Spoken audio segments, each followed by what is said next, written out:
नाज़रीन, एक दफ़ा फिर आप की खिदमत में हाजिर हैं इस प्रोग्राम के साथ। हम आज सैलाब और इसके हवाले से जो तबाहकारियाँ हुई हैं उसके ऊपर ये गुफ्तगू कर रहे हैं।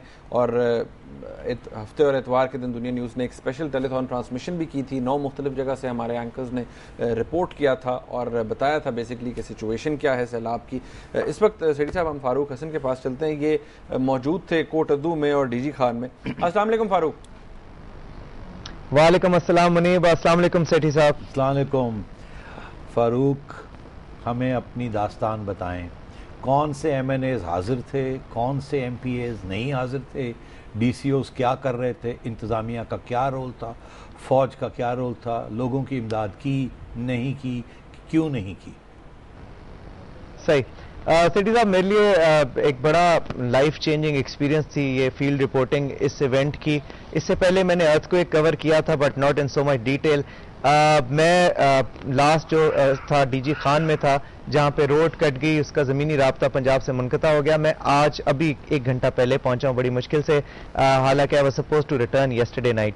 हम लोग पहुंचे जब हफ्ते को, सबसे पहले कोटद्दू गए, महमूद कोट के एरिया में, और वहां पे बहुत बुरी हालत थी। हम खुद चारों तरफ से पानी से घिरे हुए थे एंड वी वर स्केयर्ड कि हम शायद यहाँ से निकल ना सकें। और वहां पे लोगों की मैं आपको सिचुएशन बताऊं, they were grief stricken, they were standing on the road.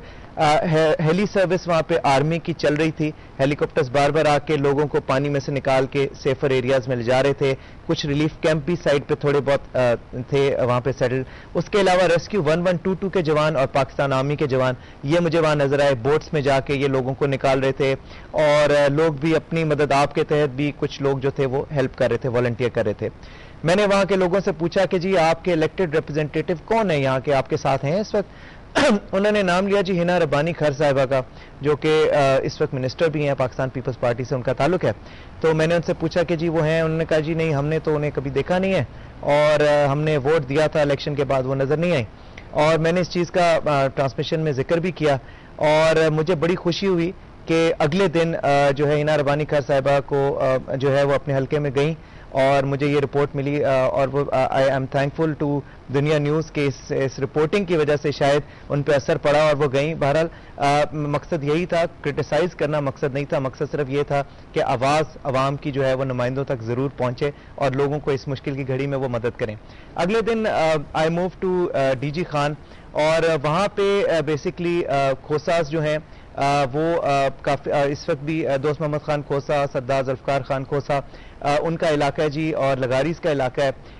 मैंने वहाँ पे जाके मुख्तलिफ रिलीफ कैंप्स का विजिट किया। उसके जो नवाही इलाके थे, जो बहुत ज़्यादा तबाही हुई है वहाँ पे विजिट किया। और ट्रांसमिशन तो हमारी ऑन एयर तो बहुत कम, लाइक 15-20 मिनट के लिए हम आते थे, लेकिन पूरा दिन हम कैंप्स का विजिट करते रहे, लोगों का जो है हम हाल पूछते रहे। वहाँ पे हालत ये थी कि जी लोग जब हमें देखते थे तो वो समझते थे कि शायद हम भी हुकूमती नुमाइंदे हैं और वो हमें अपने मसाइल बताना शुरू कर देते थे, बड़ी दुआएं भी देते थे और मेरा दिल और ज़्यादा भर जाता था।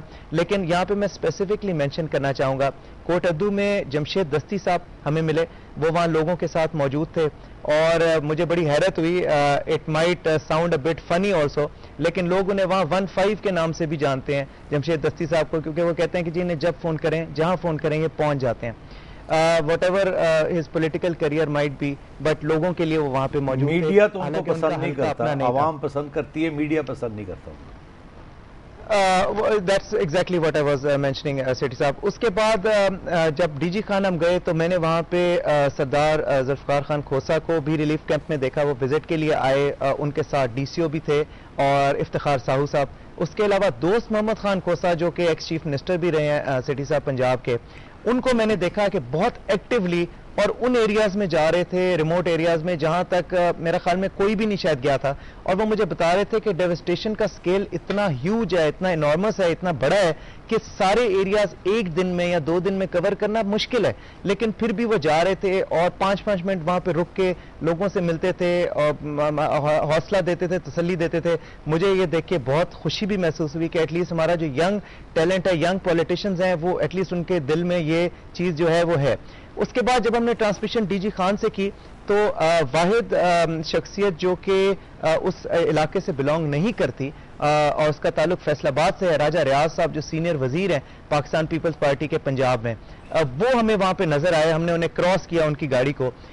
उसके बाद आज सुबह मुझे हालांकि जागो दुनिया प्रोग्राम यहाँ से लाहौर से करना था, लेकिन क्योंकि मैं वहां पे फंस गया था तो मैंने वहीं से लाइव कट कराया।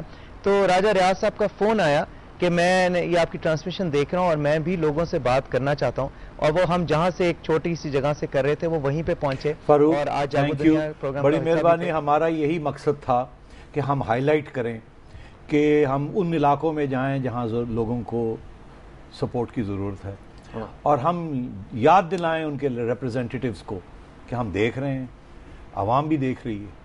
आपने फिर उन लोगों के पास जाना है वोट लेने के लिए, किस शक्ल के साथ जाएंगे वहाँ? आप जाइए, हम आपके ऊपर पूरी नज़र से आपको देख रहे हैं कौन जा रहा है और कौन नहीं जा रहा, और आवाम भी देख रही है। और हम बिल्कुल फॉलो करेंगे, दुनिया टेलीविज़न फॉलो करेगी उन नुमाइंदों का जो काम करते हैं और जो नहीं करते। मैं आपसे रिक्वेस्ट करता हूँ, MNAs, MPAs, DCOs, आप मेहरबानी करके निकलें बाहर और लोगों में जाके मिल जाए।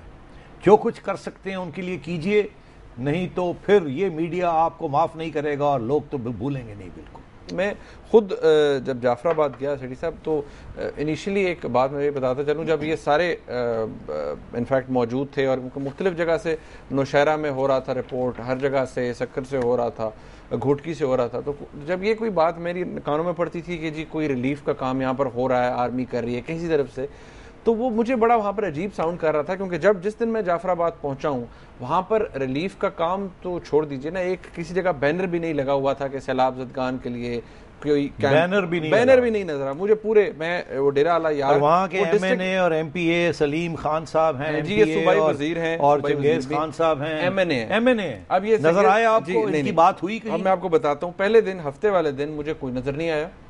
वहाँ पर सिर्फ जो डिस्ट्रिक्ट एडमिनिस्ट्रेशन थी उसमें से जो DPO थे जावेद शाह गर्शीन वो मौजूद थे। DCO साहब कहाँ? DCO साहब उम्रे पे गए हुए हैं, उनकी जगह द पर्सन उम्रे पे गए जी, वो उनकी जगह जो EDO रेवेन्यू है प्रॉब्ली वो फिल कर रहे हैं उनकी जगह पर उनकी स्लॉट को, लेकिन वो भी कहते हैं जी उनका किसी से रब्ता नहीं है। और उस पहले दिन यानी कि हफ्ते के दिन वहाँ पर कोई मौजूद नहीं था। MNA साहब जो हैं चंगेज़ खान जमाली साहब, उनके बारे में जब मैंने एक साहब से वहाँ पूछा, ऑब्वियसली अफेक्टेड थे, मैंने पूछा आपने आखिरी दफ़ा कब देखा था? उन्होंने कहा जी 6 महीने पहले। और MPA साहब के बारे में जो कि जिनकी हुकूमत है यहाँ? जी वो MPA साहब मुझे पहले दिन, वो सूबाई वजीर भी हैं सलीम खान खोसा साहब, वो फिर अगले दिन मुझे संडे को नजर आए थे। क्योंकि ब्रेक लेनी है सेठी साहब, थोड़ी सी मजीद इसके ऊपर बात करेंगे। नाज़रीन हमारे साथ रहिए।